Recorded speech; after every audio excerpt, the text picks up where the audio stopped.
Salut tout le monde! Alors je fais une petite vidéo, concernant un post, que j'ai mis ce matin sur Facebook, concernant le mariage alchimique. Vous êtes beaucoup à me demander, «Mais qu'est-ce que c'est que ça, le mariage alchimique? Où est-ce que tu as encore été chercher ça?»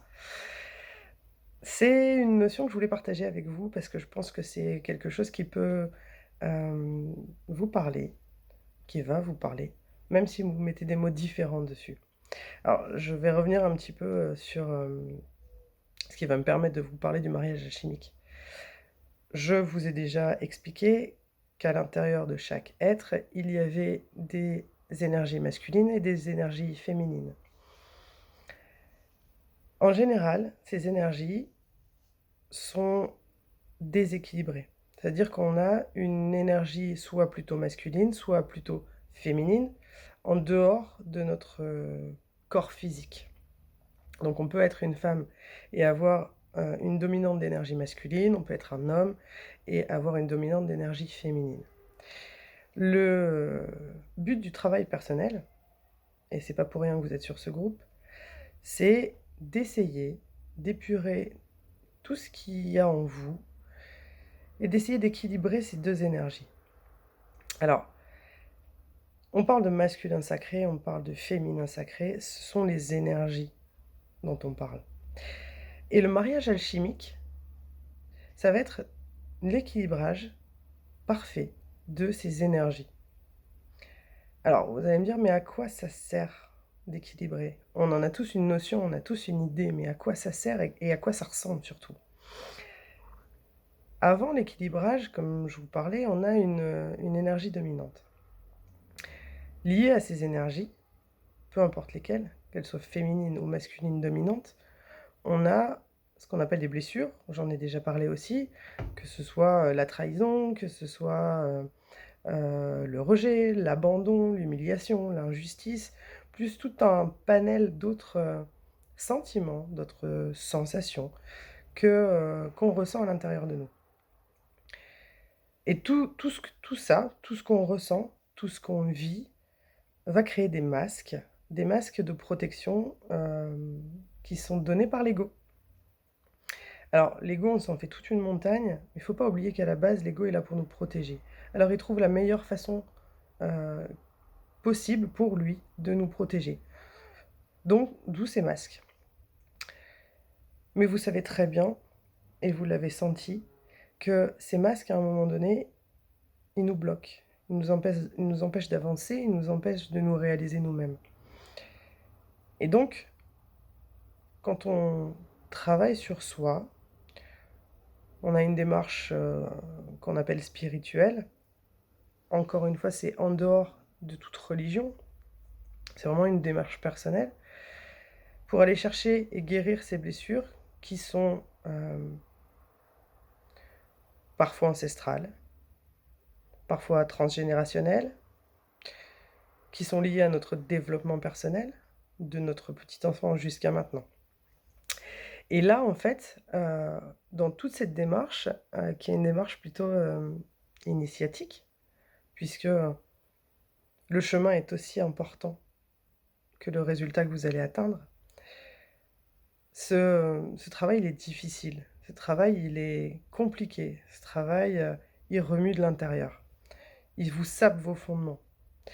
Alors je vais faire une petite parenthèse pour, parler aux flammes jumelles. Dans le parcours de flammes jumelles, on a 2 étapes qui sont un peu considérées comme le Graal. C'est la réunion avec son autre et la fusion avec son autre. Je voudrais revenir un peu dessus. J'ai expérimenté aussi moi-même puisque je suis, aussi dans ce parcours. Tout ce que j'ai lu jusqu'à maintenant, tous les échanges que j'ai eus jusqu'à maintenant, disaient que, pour arriver à la réunion, il fallait s'équilibrer. OK. Donc théoriquement, c'est génial, je m'équilibre. OK. Et pourtant je suis équilibrée, mais mon autre n'est pas là. Mon autre ne revient pas. C'est là, en fait, où on commet une erreur, c'est que ce travail-là, il doit être d'abord fait pour soi. D'abord pour s'équilibrer en soi, d'abord pour se réunir en soi.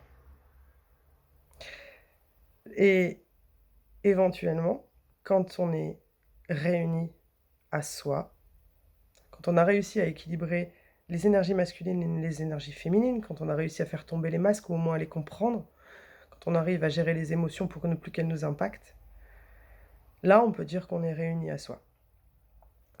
Réunis, c'est pas forcément comprendre l'autre, mais accepter ses choix. Accepter, heu, que l'autre ait un parcours différent du nôtre et c'est pas pour ça qu'il est moins bien, c'est pas pour ça qu'il arrivera pas au même but. En tout cas, il est différent. Donc même si je le comprends pas, ben, je l'accepte. L'étape supérieure de fusion, pour moi, encore une fois, la fusion, c'est réussir à comprendre l'autre et à ressentir ce qu'il ressent. Comme si je me mettais à sa place, comme si, j'avais une vision d'ensemble, une vision globale de ce qui se passe en soi et que j'étais, ouais, j'étais capable de comprendre.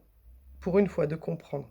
Même si, à la base, on est différent, on est miroir, mais on peut arriver dans un état que j'appelle l'état de fusion, en soi, encore une fois, qui va permettre de beaucoup changer encore la façon de voir les choses et de se dire, «OK, OK, là j'ai compris. Maintenant j'ai compris». Et peut-être que quand vous aurez compris, peut-être que l'autre vous comprendra mieux aussi. Peut-être que ça lui permettra de faire son propre chemin et d'arriver à sa propre fusion. Et quand, je ferme la parenthèse pour les flammes jumelles parce que je pense que c'est pareil pour tout. Quand on arrive à cette fusion, pour moi, c'est ça le mariage alchimique. C'est pas juste équilibrer les énergies masculines et féminines. Bien sûr que ça en fait partie, mais c'est avoir une énorme tolérance envers soi-même, ne pas juger les autres et soi, et être amoureux de soi-même. Ça fait très cliché, je le sais, mais c'est ça. Et c'est seulement à ce moment-là, quand on est parfaitement équilibré, quand on est en fusion avec soi-même, qu'on a une grande clarté de ce qui se passe dans le monde, qu'on a une grande clarté de ce qui se passe dans l'univers, et qu'on a le recul suffisant, à mon sens, pour développer ce qu'on appelle l'amour inconditionnel. S'aimer soi et aimer sans attendre quoi que ce soit en retour. Voilà. J'en finis là sur cette vidéo. J'espère que ça vous aura donné un nouvel éclairage. Après, je ne vous cache pas que c'est un avis personnel. C'est pas une vérité, c'est la mienne.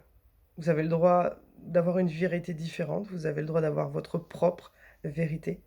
La seule chose que je vous demanderai, c'est de partager peut-être votre ressenti à vous, puisque ça fait avancer tout le monde, et d'être ouvert à d'autres possibilités. Voilà. Sur ce, je vous souhaite une bonne cogitation, un bon mariage. À bientôt. Ciao.